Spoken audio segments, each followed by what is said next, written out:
Hello everybody and welcome back to my safe space. So with this week being Mental Health Awareness Week, I thought it'd be a good opportunity to do a video on how I deal with a bad day.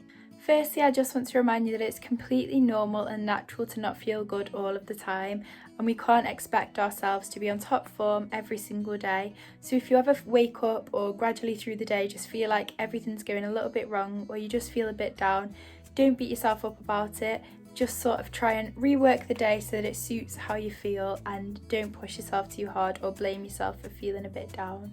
And I also just want to remind you that if you are in the recovery process from suffering from a mental health problem, it's not necessarily a relapse if you do feel like you have a bad day or even a few bad days. It could just be anything. It could even just be hormonal. So don't beat yourself up or get worried that you're relapsing or anything like that, because bad days can happen for a number of reasons, so it's not always going to last. And finally, before I get into the video, if it does feel a little bit more persistent and you're starting to feel like you have more bad days than good, please don't be scared to ask someone for help, even if it feels a little bit out of your comfort zone. Remind yourself that you're not a burden and you would want to help someone if they needed you, so the likelihood is that people want to help you and you need them.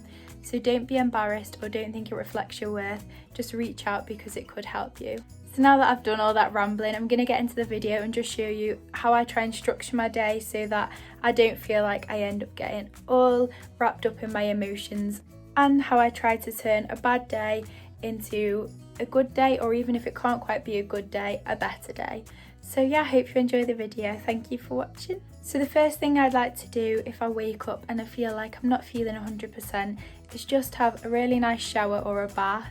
Because even if that feels like something that's a little bit of a chore when you don't feel good, I honestly believe that it's really useful, because one, it's always good, you always feel a bit better when you feel cleaner and fresher and more ready for the day, and two, it really reinstills the fact that you are worthy and you feel like you deserve to be clean and pampered and looked after. So it kind of reinstalls the worth that you have for yourself and makes you feel like you can enjoy this day and you do deserve to enjoy this day. So once I get out of my lovely shower and I feel all clean and fresh, I like to go downstairs and make myself a big, nice, healthy breakfast, because I honestly believe a good breakfast sets you right up and makes sure that your sugars and everything like that are all balanced, so that you're just in a good frame of mind and a good state of body to start off a day. Once I've finished my breakfast, I like to come upstairs and get out of my dressing gown and into whatever clothes I want to wear for the rest of the day. And if I know that I want to do something that's like a run or a workout, I'll get straight into my workout clothes so that whenever I feel like I'm ready to do it, it's just easy and I can go straight ahead and do it. Meaning I don't procrastinate or put off something else that you wanted to do in the day, because it all seems a bit more daunting if you have to get out of your clothes and put something different on. Whereas if you're already in exactly what you wanted to wear for the rest of the day, you're just ready. So today I popped on my workout clothes because I knew that I wanted to go on a run and do some yoga. Which brings me nicely onto my next recommendation, which is exercise. Even if exercise seems a bit boring or too hard or daunting, you can really do small things that really make a difference. Even if it's just going for a walk around the block or doing a workout that you know you don't find too difficult on YouTube or something, it's really good because it boosts your endorphins and it just makes you feel so much better and stronger physically and mentally. So my choice today was to go for a run, but it actually started raining and I had to come home quite quickly. But then when I did come home, I did a yoga workout and a shreddy workout, and it just made me feel so much more relaxed. Before I started my yoga, I just made sure that my room was a nice clean and tidy space to come back to once I'd finished it. So I tidied up my room and got it back into a comfortable and calming space for me, and after that I headed downstairs to do my yoga.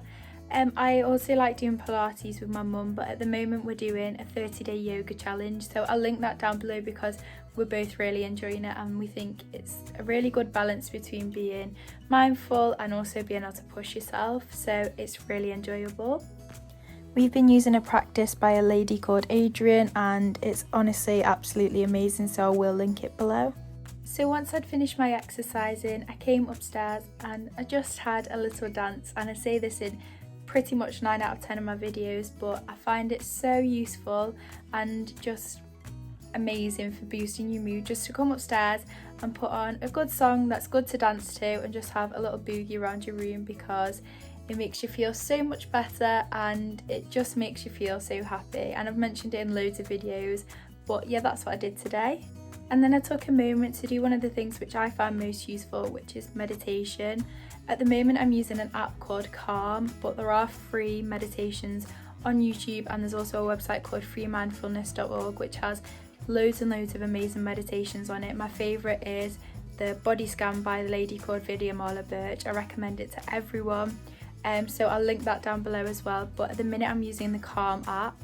I just thought I'd quickly show you what the Calm app looks like. So you've got loads of lovely, easy and nice meditations, brain training and stories to listen to as you go to sleep. This gratitude one is my absolute favourite at the moment, and I listened to it last night and it made me fall asleep so quickly and into such a nice and calming sleep, and there's just so much to offer on there. Once I've practiced a bit of mindfulness and done a meditation or some yoga or whatever form my mindfulness takes that day, I usually like to go on a walk. A lot of my meditations that I like to listen to are about gratitude and taking in the smallest things in your surroundings. So I think going on a walk is really a nice way to practice gratitude and bring it into your everyday life, because there's so much to look at when you go out and there's so much beauty to be found in the smallest things, even in nature or just in anything you find along your route.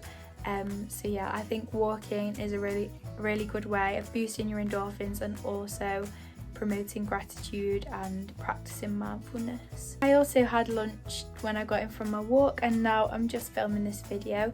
So for the rest of my day I'm planning on doing a little bit of reading, and then I'm going to have a nice bubble bath. And I have made a video previously of how I have a nice relaxing pamper evening, so feel free to go and look at that if you want to see how I relax in the evening time. But yeah, that's what I'm going to do tonight. Probably do a face mask and have a bubble bath and just completely relax down. And then when I get into bed, I always light some incense, but obviously if you are young and you're watching this, don't light anything without asking someone or making sure that it's safe.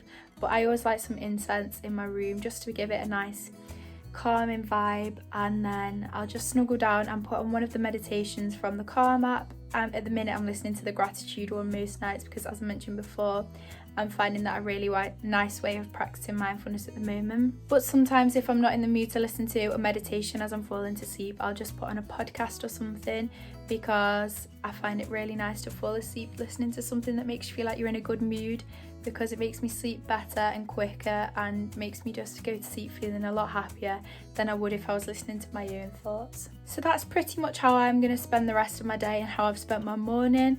And it is already making me feel a little bit better, because when I woke up today I felt hormonal and just quite down and not as good as I'd like to feel. So I'm trying to take it into my control as much as I can and use the tools that I've learned over my journey to try and harness my emotions and make today as best as it can be.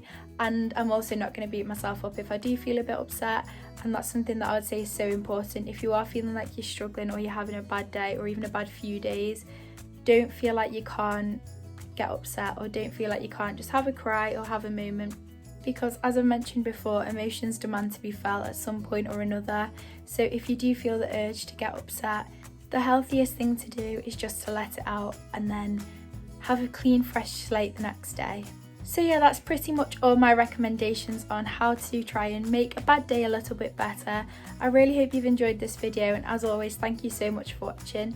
Please let me know if there are any videos I haven't filmed that you'd like me to film in the comments or on my Instagram. And yeah, thank you so much. I hope you're all doing well, and I hope to see you in the next video. Bye!